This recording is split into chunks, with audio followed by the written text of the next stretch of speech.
Hi friends, R4iലേക്ക് എല്ലാവർക്കും ഒരിക്കൽ കൂടി സ്വാഗതം. ഇന്ന് മാർക്കറ്റിലുണ്ടായ ആ ഒരു ശക്തമായൊരു മൊമെൻറ്റം ഇപ്പോൾ നിഫ്റ്റിയിൽ ഇപ്പോൾ അടുത്ത കാലത്ത് ഇത്തരം സംഭവങ്ങൾ അപൂർവ സംഭവങ്ങളാണ്. കാരണം ഇന്നത്തെ ഒരു ഗ്യാപ്പ് അപ്പ് ഓപ്പണിംഗ് നിഫ്റ്റിയിൽ നടന്നത് 300 പോയിന്റിൻ്റെ ഒരു ഗ്യാപ്പ് അപ്പ് ഓപ്പണിംഗ് ആണ്. അപ്പോൾ ഹിസ്റ്റോറിക്കലി നമ്മൾ പരിശോധിക്കുമ്പോൾ എപ്പോഴും നടക്കുന്ന ഒരു സംഭവമല്ല എന്ന് മനസ്സിലാക്കാൻ കഴിയും.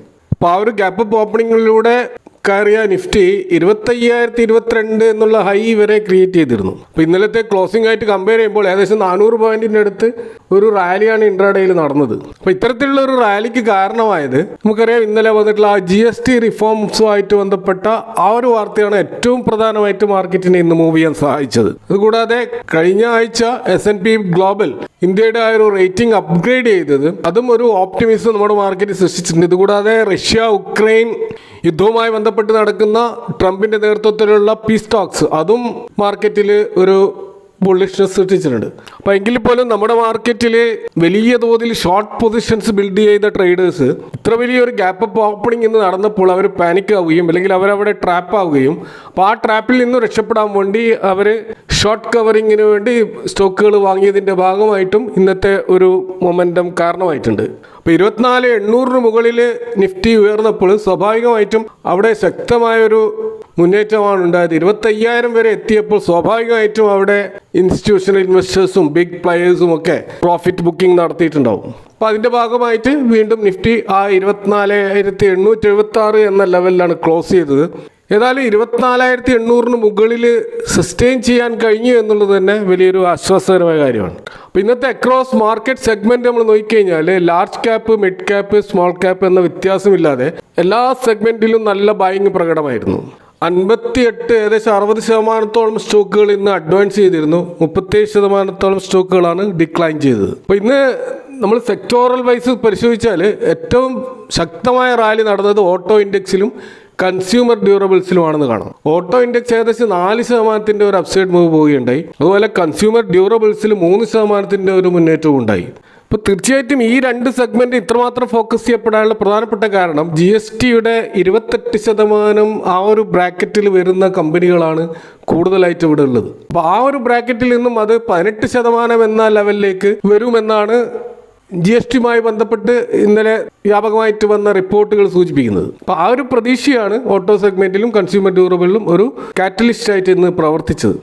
ഓട്ടോ സെഗ്മെന്റ് നമ്മൾ നോക്കിക്കഴിഞ്ഞാൽ 5% കൂടുതൽ റാലിയാണ് ചില സ്റ്റോക്കുകൾ നടന്നത്. ഇപ്പോൾ മാരുതിയിലാണ് ഏറ്റവും വലിയ റാലി നടന്നത്. കൂടാതെ Ashok Leyland, TVS Motors company, അതുപോലെ ഹീറോ മോട്ടോകോപ്പ് ഈ സ്റ്റോക്കുകളൊക്കെ 5% മുകളിൽ മുന്നോട്ട് പോവുകയുണ്ടായി. അതുപോലെ ബജാജ് ഓട്ടോ, MRF, അതുപോലെ മഹീന്ദ്ര ആൻഡ് മഹീന്ദ്ര പോലെയുള്ള സ്റ്റോക്കുകൾ 3% കൂടുതൽ റാലി നടന്നതായിട്ടും കാണാം.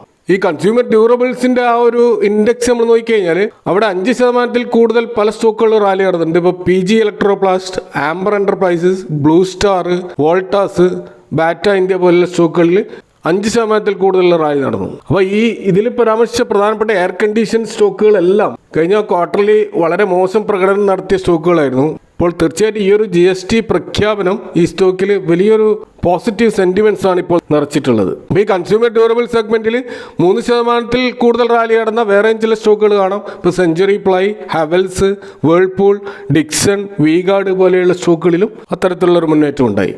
ഇപ്പോൾ ജയന്റ് കമ്പനികളായിട്ടുള്ള നെസ്ലെ ഇന്ത്യ, ഹിന്ദുസ്ഥാൻ യൂണിലിവർ പോലെയുള്ള സ്റ്റോക്കുകൾ FMCGയിൽ നല്ല മുന്നേറ്റം നടത്തി. കാരണം നമുക്കറിയാം 12% നിന്ന് 5% പോകുന്ന ധാരാളം പ്രൊഡക്റ്റുകൾ FMCG സെഗ്മെന്റിലും ഉണ്ട്. അപ്പോൾ അതിന്റെ ഭാഗമായിട്ടുള്ള ഒരു റാലി ഈ സ്റ്റോക്കുകളിൽ നടന്നു. കൂടാതെ ബജാജ് ഫിനാൻസിലും ബജാജ് ഫിൻസർവിലും നല്ല മുന്നേറ്റം ഉണ്ടായി. നമുക്കറിയാം കൺസ്യൂമർ സ്പെൻഡിങ് വർദ്ധിക്കുമ്പോൾ സ്വാഭാവികമായിട്ടും അവർ നോൺ ബാങ്കിങ് ഫൈനാൻഷ്യൽ കമ്പനികളുമായി ബന്ധപ്പെട്ടുകൊണ്ട് EMI ഫെസിലിറ്റീസ് കൂടുതൽ അവൈൽ ചെയ്യാനുള്ള ശ്രമം നടത്തും. അപ്പോൾ അത്തരത്തിലുള്ള സ്പെക്കുലേഷനാണ് ഇത്തരം NBFCകളിൽ നല്ല മുന്നേറ്റം ഉണ്ടാക്കാൻ കാരണമായിട്ടുള്ളത്. ഇതുകൂടാതെ അൾട്രാടെക് സിമെന്റും ഗ്രാസിമും പോലെയുള്ള സ്റ്റോക്കുകളിലും ആ 28% ബ്രാക്കറ്റിൽ നിന്ന് താഴോട്ടേക്ക് വരുന്നത് കൊണ്ടുള്ള ഒരു റാലി നടന്നതായിട്ടും കാണാം.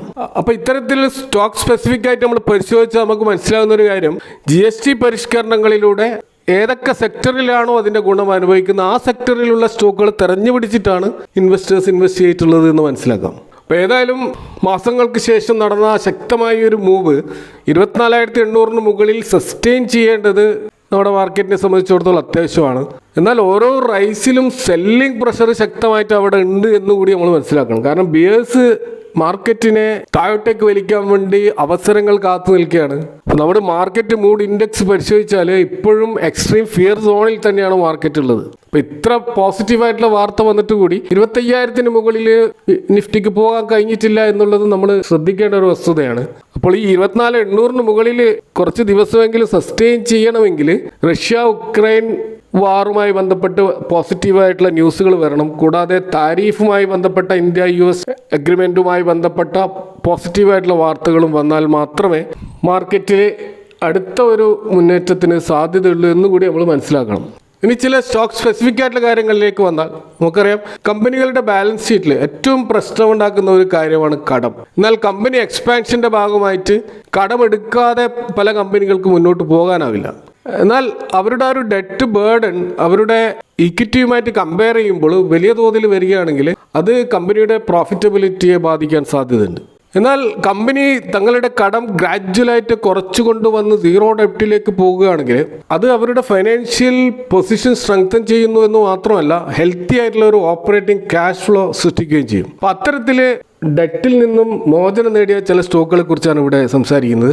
അതിലൊന്ന് ചമ്പാൽ ഫെർട്ടിലൈസേഴ്സ് ആൻഡ് കെമിക്കൽസ് ലിമിറ്റഡ് ആണ്. യൂറിയ പോലെയുള്ള ഫെർട്ടിലൈസേഴ്സ് പ്രൊഡ്യൂസ് ചെയ്യുന്ന ഈ കമ്പനി ഇത് കൂടാതെ മറ്റ് അഗ്രികൾച്ചറൽ ഇൻപുട്സും മാനുഫാക്ചറിങ് ചെയ്യുന്നുണ്ട്. ഈ കമ്പനിയുടെ ഡെറ്റ് 3 വർഷം മുമ്പേ 4,336 കോടിയുടെ അടുത്തുണ്ടായിരുന്നു. അതിപ്പോൾ 99 കോടിയായിട്ട് ചുരുങ്ങിയിട്ടുണ്ട്. അപ്പോൾ ഏകദേശം 97% ഒരു റിഡക്ഷനാണ് ഡെറ്റിൽ ഉണ്ടായിട്ടുള്ളത്. ഇതൊരു വളരെ പോസിറ്റീവായിട്ടുള്ള ഒരു കാര്യമാണ് ആ കമ്പനിയിൽ നടന്നിട്ടുള്ളത്. ഇപ്പോൾ നമ്മൾ കാണുന്നത് ഇതിൻ്റെ ഡെറ്റ് ടു ഇക്വിറ്റി റേഷ്യോ 0.01, അതായത് ഓൾമോസ്റ്റ് സീറോ ഡെറ്റ് കമ്പനിയായിട്ട് ചമ്പാൽ ഫെർട്ടിലൈസേഴ്സ് മാറിയിരിക്കുകയാണ്. മറ്റൊരു സ്റ്റോക്ക് ഇതേപോലെ കാണുന്നത് സ്വിഗ്ഗിയാണ്. നമുക്കറിയാം, സ്വിഗ്ഗി ഇന്ത്യയിലെ ഫുഡ് ഡെലിവറി പ്ലാറ്റ്ഫോമിലെ സെക്കൻഡ് ലാർജസ്റ്റ് കമ്പനിയാണ്. കൂടാതെ ഇൻസ്റ്റാമാർട്ട് പോലെയുള്ള ക്വിക്ക് കൊമേഴ്സ് ബിസിനസ്സിലുമുള്ള ഒരു കമ്പനി കൂടിയാണ് സ്വിഗ്ഗി.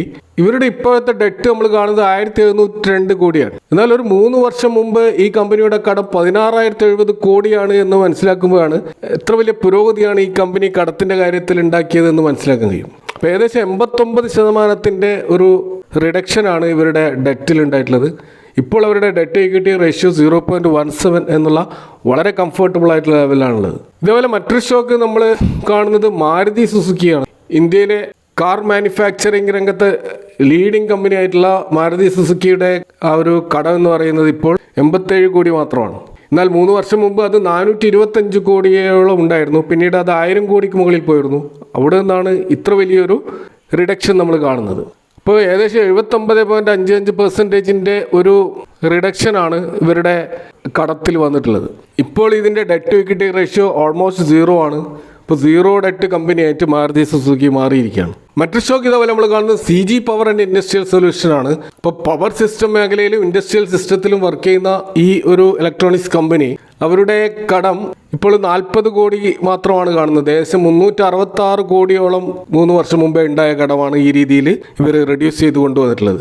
88% ഒരു ഡിക്ലൈനാണ് ഡെറ്റിൽ ഉണ്ടായിട്ടുള്ളത്. ഇപ്പോൾ അവരുടെ ഡെറ്റ് ഇക്വിറ്റി റേഷ്യോ 0.01 എന്നുള്ള ഒരു സീറോ ഡെറ്റ് കമ്പനിയായിട്ട് ഇത് മാറിയിരിക്കുകയാണ്. മറ്റൊരു സ്റ്റോക്ക് ഇതേപോലെ കാണുന്നത് GE വെർണോവ T&D ഇന്ത്യ ലിമിറ്റഡ് ആണ്. ഇത് പവർ മേഖലയിലെ ഗ്രിഡ് സൊല്യൂഷൻസ് പ്രൊവൈഡ് ചെയ്യുന്ന ബിസിനസ്സിലുള്ള ഒരു പ്രധാനപ്പെട്ട കമ്പനിയാണ്. ഇവരുടെ കട ഇപ്പോൾ കാണുന്നത് വെറും 35 കോടിക്ക് അടുത്താണ്. 3 വർഷം മുമ്പ് അത് 225 കോടിയായിരുന്നു. ഏകദേശം 84% ഒരു ഡ്രോപ്പാണ് ഇവരുടെ ഡെറ്റിൽ ഉണ്ടായിട്ടുള്ളത്. ഇപ്പോൾ ഡെറ്റ് ടു ഇക്വിറ്റി റേഷ്യോ 0.02 എന്നുള്ള ഒരു സീറോ ഡെറ്റ് ലെവലിലേക്ക് ഈ കമ്പനി പോയിരിക്കുകയാണ്. അപ്പോൾ അതുകൊണ്ട് തന്നെ ഇത്തരത്തിൽ കടം റെഡ്യൂസ് ചെയ്യുന്ന കമ്പനികൾ തീർച്ചയായിട്ടും അത് വളരെ ഹെൽത്തി ആയിട്ടുള്ള ഒരു ഫൈനാൻഷ്യൽ സ്ട്രെങ്ത് ആ കമ്പനി ആർജിക്കുന്നു എന്നതിൻ്റെ ഒരു തെളിവാണ്. അതുകൊണ്ട് തന്നെ ഇത്തരം സ്റ്റോക്കുകൾ തീർച്ചയായിട്ടും നമ്മൾ വാച്ച് ലിസ്റ്റിൽ ആഡ് ചെയ്തുകൊണ്ട് അതിൻ്റെ ഡിപ്പിൽ എപ്പോഴൊക്കെ വാങ്ങാൻ അവസരം കിട്ടുമ്പോൾ അപ്പോഴൊക്കെ ആഡ് ചെയ്യാൻ പറ്റുന്ന സ്റ്റോക്കുകളാണ്.